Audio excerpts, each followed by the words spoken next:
Halo, perkenalkan nama saya Andrea Kristadityani dari kelas A dengan NPM 2209077842. Ujian akhir semester pendidikan kewarganegaraan kali ini, saya mengambil tema materi yaitu catatan demokrasi menjelang pemilu 2024.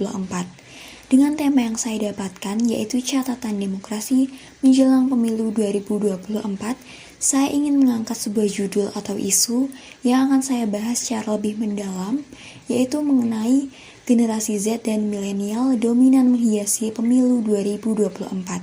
Saya memilih judul ini karena ingin mencari tahu apa yang terjadi jika pemilu tahun 24 dominan bersuara generasi produktif. Akankah ada dampak positif atau negatif, atau bahkan terjadi bonus demografi? Maka dari itu, mari kita mulai penjelasannya. Menurut Kamus Besar Bahasa Indonesia KBBI, arti pemilihan umum adalah pemilihan yang dilakukan serentak oleh seluruh rakyat di suatu negara untuk memilih wakil rakyat dan sebagainya. Pemilu 2024 menurut saya akan berbeda dari pemilihan umum sebelumnya karena pada pemilu kali ini akan diboyong atau diikuti oleh kebanyakan usia produktif. Menurut data dari Databooks, proyeksi penduduk Indonesia pada 2024 memiliki kemiripan dengan jumlah penduduk saat ini. Pada tahun tersebut, Indonesia diprediksi memiliki 282.246.600 penduduk. Penduduk berusia produktif atau 15-64 tahun akan mendominasi yang jumlahnya mencapai 190.570.000 penduduk atau 67,9% dari total. Sementara usia non-produktif yakni di bawah 15 tahun dan di atas 64 tahun berjumlah 90.676.600 penduduk yang setara dengan 32,1% dari keseluruhan penduduk. Orang-orang yang berusia produktif ini dapat disebut juga generasi Z dan generasi milenial. Dilansir dari kompas.com, generasi Z adalah orang-orang yang lahir antara tahun 1997 hingga 2012. Batas usia tertua dari generasi ini adalah 25 tahun. Sedangkan generasi milenial atau generasi Y adalah generasi yang lahir sekitar tahun 1980 hingga tahun 1995 pada saat teknologi telah maju.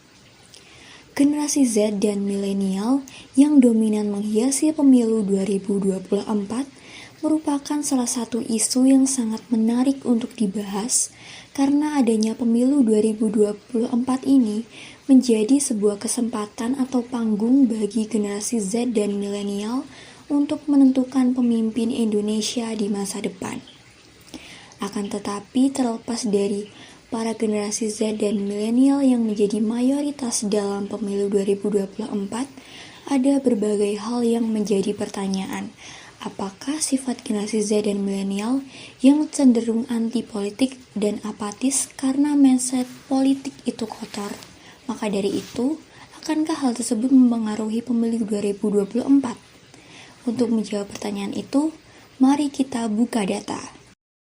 Menurut hasil survei tim riset dan analitik Kompas Gramedia bersama Litbang Kompas pada Januari sampai Februari 2022 menunjukkan bahwa 86,7% dari total 3.224 responden muda yang tersebar di 80 dapil menyatakan bersedia untuk berpartisipasi dalam pemilu. Dengan adanya data tersebut, kita dapat melihat ternyata antusiasme Gen Z dan milenial di pemilu 2024 tidak surut dan tetap mau memberikan suara mereka. Walaupun anggapan bahwa generasi ini cenderung anti politik tetap ada. Selanjutnya diperkirakan suara Gen Z dan milenial dapat mencapai 60-65% pada pemilu 2024. Sehingga banyak calon kandidat atau partai yang mulai membidik suara para gen ini dengan cara berkampanye di media sosial. Adanya upaya tersebut membuat calon kandidat pemilu 24 sangat mengharapkan keterpihakan Gen Z dan milenial pada mereka. Selanjutnya, kita juga perlu melihat dampak apa saja yang akan terjadi jika Gen Z dan milenial ini menjadi mayoritas dalam pemilu 2024. Kita mulai dari dampak yang positif. Dengan adanya Gen Z dan milenial yang berpartisipasi dan mendominasi suara pemilu, maka akan tercipta kualitas demokrasi yang baik pada negara tersebut. Selanjutnya, pemilihan Gen Z dan milenial kemungkinan adalah yang terbaik, karena Gen Z dan milenial yang memiliki pemikiran kritis sehingga mereka dapat mempertimbangkan calon kandidat yang berkualitas untuk menjadi pemimpin atau wakil rakyat. Selain itu, dengan Gen Z dan milenial yang bertumbuh dengan teknologi, maka akan semakin mudah bagi Gen Z dan milenial untuk menentukan siapa yang akan dipilih karena latar belakang calon kandidat pemilu yang kemungkinan besar sudah beredar di internet. Selanjutnya adalah dampak negatif, yaitu mayoritas pemilu yang diduduki oleh generasi muda, khususnya Gen Z dan milenial, dapat membuat calon kandidat dibanding-bandingkan dengan calon yang lainnya karena sifat Gen Z yang cenderung suka membandingkan. Selain itu, jika nantinya calon kandidat terpilih menjadi seorang pemimpin, maka perlu diwaspadai jika nantinya Gen Z dan milenial ini menuntut kinerja pemimpin yang cepat. Selanjutnya adalah mengenai hubungan pemilu 2024 dan bonus demografi. Menurut Kominfo, bonus demografi adalah masa di mana penduduk usia produktif 15-64 tahun akan lebih besar dibanding usia non-produktif, yaitu 65 tahun ke atas, dengan proporsi lebih dari 60% dari total jumlah penduduk di Indonesia. Lalu apa hubungan bonus demografi dengan pemilu 2024? Pemilihan presiden dan bonus demografi menjadi dua kata yang saling memiliki ketergantungan, yang satu dengan yang lainnya saat ini.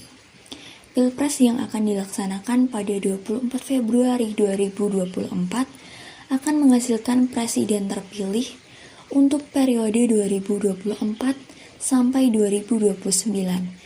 Sementara bonus demografi, menurut beberapa lembaga seperti BPS dan Bappenas, akan mencapai puncaknya pada 2030 dan berakhir pada 2040.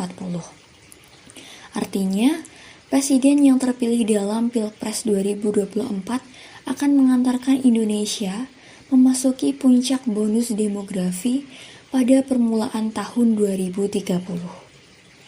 Pemilu 2024 ini merupakan kesempatan emas bagi Indonesia untuk memulai bonus demografi, mengingat ada berbagai macam dampak positif yang ditimbulkan, terlebih bagi perkembangan perekonomian negara. Akan tetapi, bonus demografi juga dapat menyebabkan malapetaka nantinya jika tidak bisa dikelola dengan baik. Salah satu contohnya yaitu maraknya pengangguran. Dengan adanya bonus demografi, maka tingkat usia produktif meningkat dan tentunya lowongan pekerjaan akan semakin dibutuhkan. Itu tadi merupakan beberapa penjelasan mengenai isu yang saya bahas, yaitu generasi Z dan milenial dominan menghiasi pemilu 2024. Saya berharap dengan adanya penjelasan ini, kaum muda menjadi lebih tergerak untuk mengikutsertakan suaranya pada pemilu 2024 agar kita dapat bersama-sama memilih seseorang pemimpin yang nantinya dapat mengantarkan negara Indonesia untuk berkembang menjadi lebih baik serta dapat berproses dan melewati masa bonus demografi dengan lancar. Sekian, terima kasih.